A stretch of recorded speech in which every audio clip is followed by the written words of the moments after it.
Have you ever wondered how to be the perfect podcast guest? Or better yet, how to avoid being a nightmare one? We've had our fair share of guest experiences. Some were great. Others we politely declined. Tune in for the top 5 things you should never do when appearing on someone else's podcast and learn from our firsthand stories.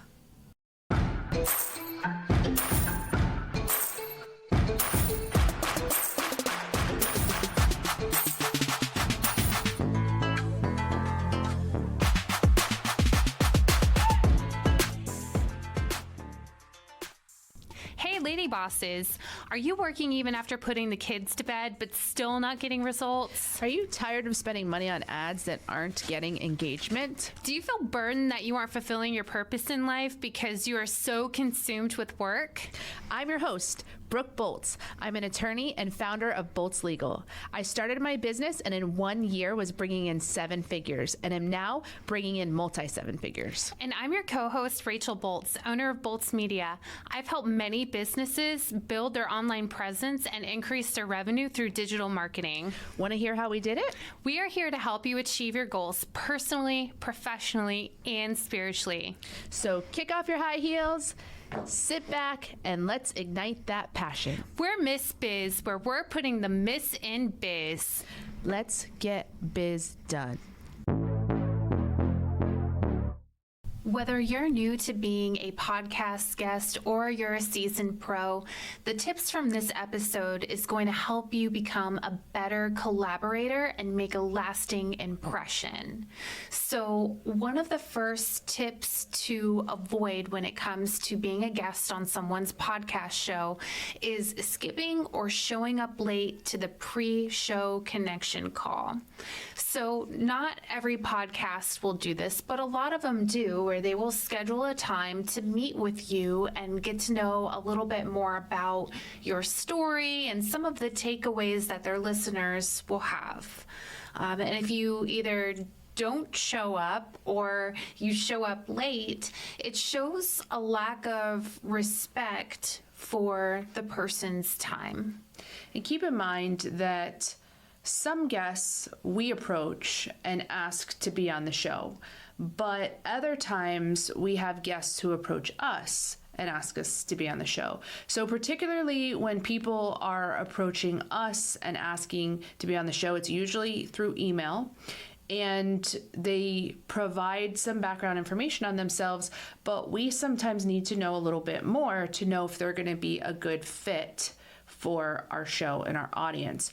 So doing this pre-show connection call is important because we get to just get to know the person a little bit more and determine if they're going to be a good fit for the show. So if they're not there, or they show up late, or they reschedule at the last moment, it's just not a great impression, especially because we set aside our time to do that.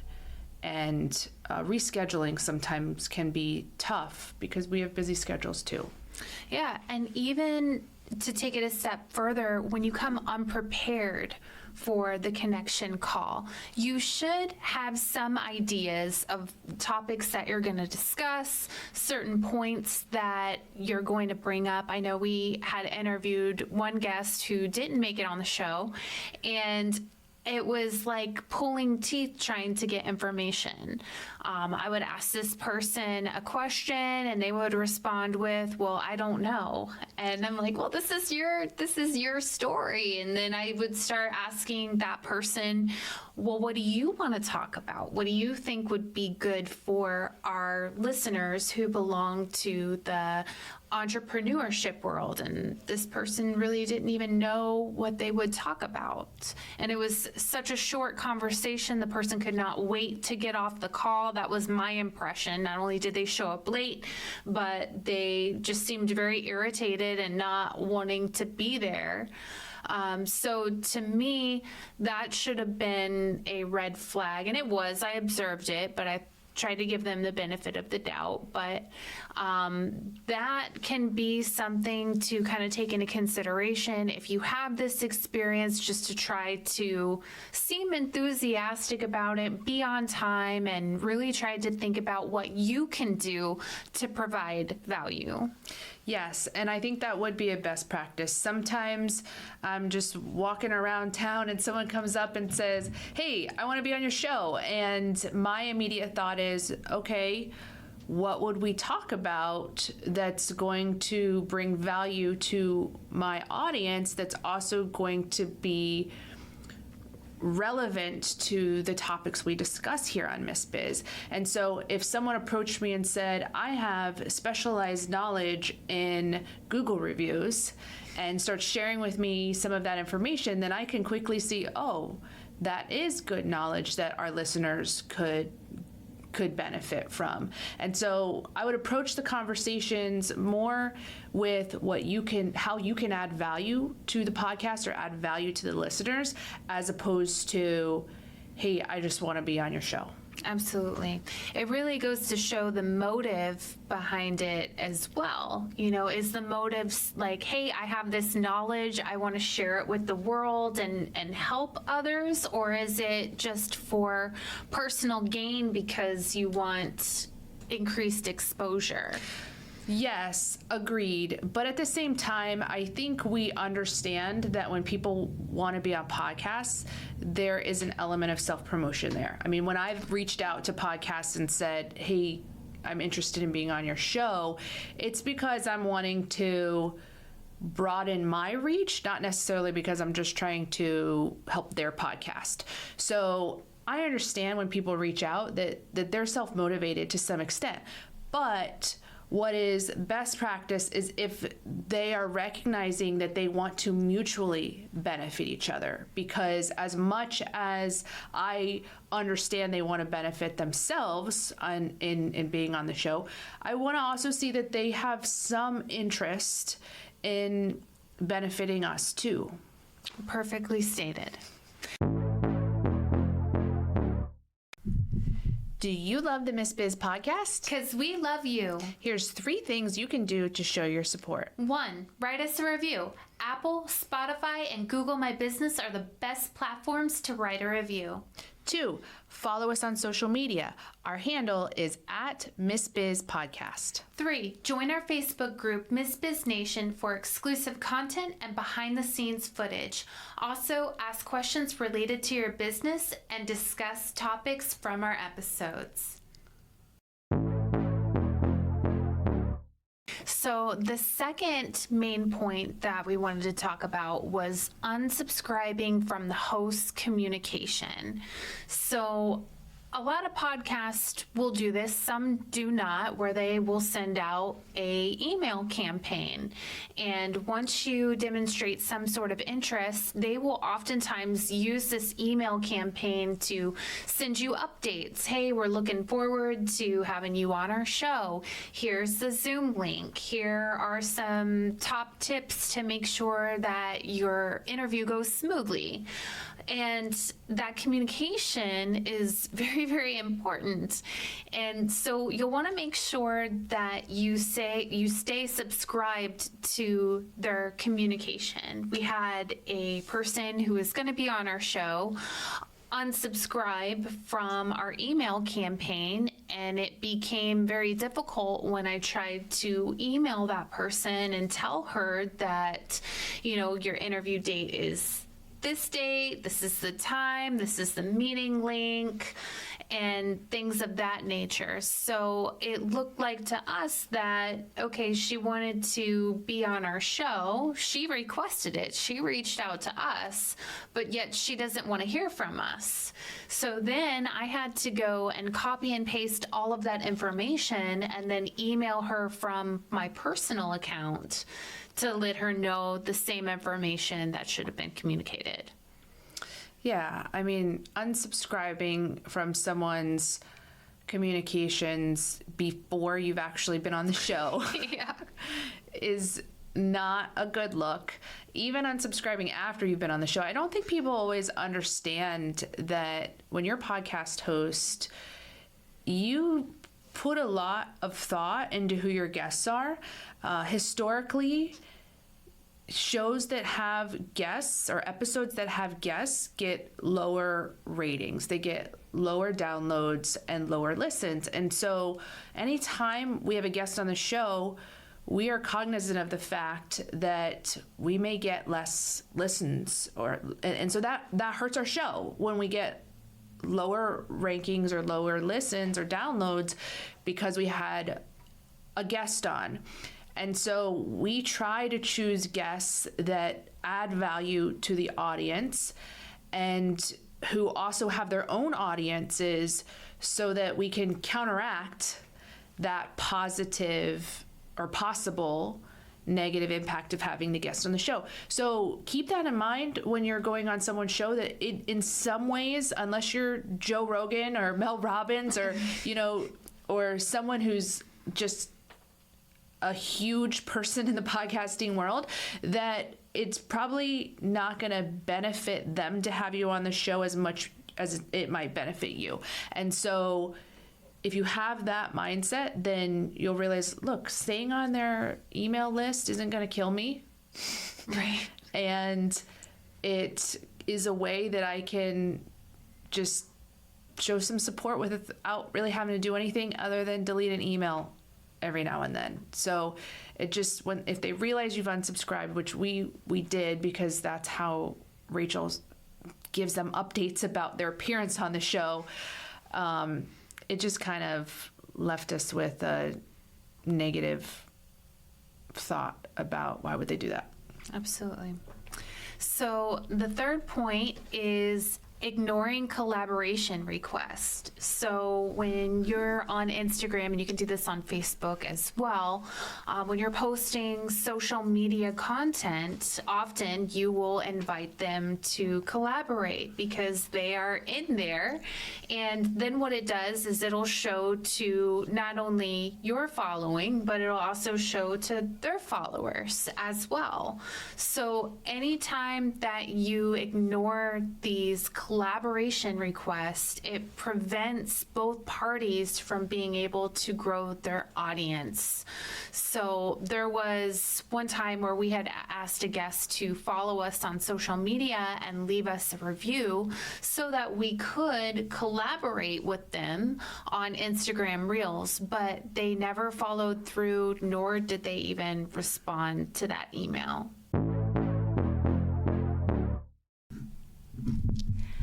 Many of our listeners know that I own Bolts Media, and we are a full-service digital marketing company, but not everyone may know that they can contact me. So I wanted to let everyone know today that if you have any questions, you need any advice, or you would like to book services, I would love to assist. You can reach me at boltsmedia.com, fill out the contact form on my page, and I will reach out to you personally and schedule a free consultation to help guide you on your journey. So collaboration requests are the easiest way for you to be able to show your audience that you've been on the episode, because if you accept that collaboration request, now that video clip shows up on your feed as if you posted it yourself. It makes your job so much easier. You don't have to download the clip and then repost it to your own social media. You can just accept the collaboration request and then there it is on your feed. But you have to follow that person before they can submit a collaboration request to you. So make sure before you go on someone's show that you're following them so that they can send you the collaboration requests, so that you can then put it on your page and show your audience, hey, look, I was on somebody else's podcast. So you got to do that. And then when they send the collaboration to you, you need to be checking and you need to be ready for it. You need to be expecting it so that you can promptly accept it so that you can benefit from that appearance. And if you don't do any of those things, then that just shows whoever the podcast host is that you just wanted to be part of their audience and didn't really care about them being exposed to your audience as well. Yeah, and I don't get that, because showing your own audience that you've been a guest on a podcast is going to increase your credibility. Correct. So I don't know why you wouldn't want to show your own audience that you were on someone else's podcast. I think maybe it's just people aren't checking, or people aren't looking for those collaboration requests and they're missing them. So be aware of that and be prepared. If you're on the podcast, ask them, hey, after this episode, what can I do to promote this episode? Right. And then they'll tell you. Well, some people have sent me clips before and asked me to upload those clips, which I've always done, as opposed to doing the collaboration. Some people they'll send like templates of email campaigns. They'll have tools for you. Yes, they try to give me all the information so that I can help promote the episode. But if you're the guest and you just don't do that, well, it's just it just doesn't sit well with the podcast host who allowed you on their show, and then you're not looking to help increase the reach of the episode. Right.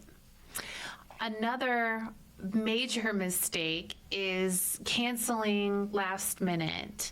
So we had a person who was supposed to appear on our podcast literally send us an email maybe like an hour or two before they were supposed to appear, and say that they couldn't make it, they had too much going on, could they reschedule in a month? Yeah, and one of the reasons why this is particularly challenging for our show is because we write jingles for a lot of our guests, and this particular guest, we had written a jingle, and that is a whole endeavor. Like, we have to drive to a recording studio, write the jingle, sing the jingle, do all the things. It is a really time-intensive activity on many people's parts, and we had done all that. And then when they canceled last minute, we just wasted all that time. Mm-hmm. Yeah, it was disheartening. Had the person maybe emailed us sooner, like, we understand things happen in life, things are beyond our control, but what this person had stated was just that there was fires going on. I don't think they meant literal fires either, that there were fires going on and they would have to reschedule for another month. And sometimes we would reschedule those things and then the jingle could be reused, but I think we decided not to do that in this situation, just because there had been a few indicators leading up to this that this person might not be the best fit. Finding guests for a podcast can be difficult sometimes, so Brooke and I wanted to let you guys know that we are available to appear on your podcast. We also enjoy speaking at events, so if you have an event coming up, these jingles can go on the road. Simply go to missbiz.com/contact, and in the subject line, write podcast guest or event speaker, and we'll reach out to you to further coordinate. And another mistake to avoid, the last mistake to avoid, is making it all about you. So podcasting, that's a mutual collaboration, not just a self-promotion tool. So make sure that you're showing interest, like Brooke had mentioned previously, and show that you want to be there. Show that you want to help them, in addition to them helping you. Yes, my new phrase for this is "don't be a Betty," because I was at my tenfold meeting last week and someone shared a story of how she was in a church service and the Holy Spirit was moving, and it was just a really impactful time for all of the congregation. And when things started to settle down, one of the attendees, Betty, came and got on the microphone and said, I know why this happened. I know why the Holy Spirit was so active, and it was because of what I prayed and because of what I did this week, and had like interpreted this entire church service to have been God speaking a message to her and her only. And so, I remember what it was. She said, because of my pride. Betty said it was God did this because he wanted to show me my pride. And everyone who was listening was thinking, wow, Betty, you're being pretty prideful right now, saying, believing that everything that just happened That's what I was thinking. Yeah, everything that happened was because of you. And so I now say, don't be a Betty. Well, it's not all about you. It's not all about you. It's not all about me either. It's not all about any one of us. But just always keep in mind that there are more people affected. Try not to be self-centered when it comes to guesting on podcasts. At the end of the day, it truly is about us serving one another and lifting one another up. So just make sure that your heart is in the right place to be able to do that. And one last thing, if you don't have a podcast of your own, you might not recognize the things you can do to be a great guest. So I know when I first started being on people's podcasts, I didn't really even know. So here's a couple things you can do that will really reinforce the fact that they're going to come away with a great experience and think positively. One is writing them a review. Mm-hmm. If you are appearing on their podcast, then you need to write them a review as soon as you possibly can. If you're wanting to be on their show, then you must think highly of their show. So you've got some positive things to say. Also, listen to some of their episodes. And look, I am guilty of this. I have gone on a podcast where they asked me outright, what do you like about our show? And I didn't know because I hadn't listened to their episodes. So I will never make that mistake again. You got to listen to their episodes, not every one of them, but listen to enough that you can talk intelligently about what their episodes are, what their podcast is about. Write the review, be on time, be positive, be uplifting, compliment them, thank them for the opportunity, collaborate with all the social media things they ask you to do. If they ask you to send out an email campaign, send out an email campaign. If they ask you to post this on social media, do that. Do all the things you can to show that you want to help promote their show too, not just promote yourself. Yeah, it's all about community, it's all about connection, and it's all about true collaboration. So there you have it. Make sure that you follow these tips if you're going to be appearing on someone's podcast. And if you have had any wild guest experiences yourself, make sure to leave us a comment on social media or send us an email to missbizpod@gmail.com. We appreciate you and are honored to be on this journey with you. We can't wait to help you, to encourage you, and show you how to grow personally, professionally, and spiritually. If you found Miss Biz helpful, please leave a review and share with others. You can follow us on social media at Miss Biz Podcast. For legal questions or services, please visit boltslegal.com. And for digital marketing needs, please visit boltsmedia.com. Let's get biz done.